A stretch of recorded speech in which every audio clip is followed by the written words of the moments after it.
协和电厂要改造第4天然气接收站，早起咧进行宽频审查，因为原底限制敢若20位民众会当入去参加会议，后来经过现场的宽团抗议，是决定予登记的51位民众全部拢会当去参加来发言。也毋过部分民众入场了后，煞是冲去主席台要求爱散会。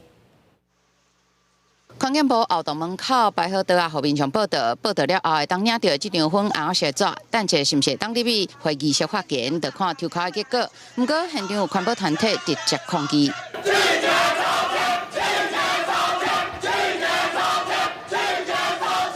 在环保团体强烈抗议之下，要求进入宽屏大会主席、环境部处长叶俊宏伫取得宽屏委员的同意之下，予登记的51个民众全部入去。 协调的情形，我们51位全部放大家进去啊，你也可以发言。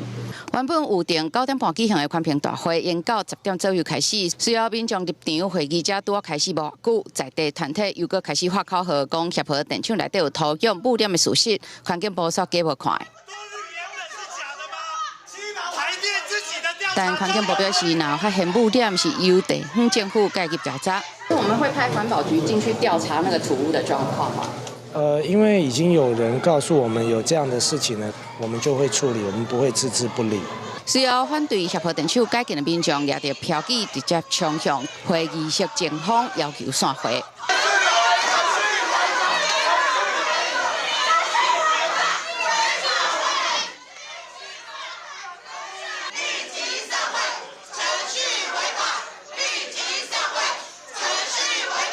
部分民众是往会议室边冲，甲现场工作人员发生冲突。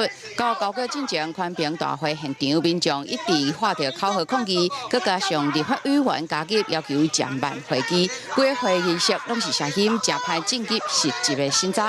公司新闻林仲伟配合做的选举小组台报报道。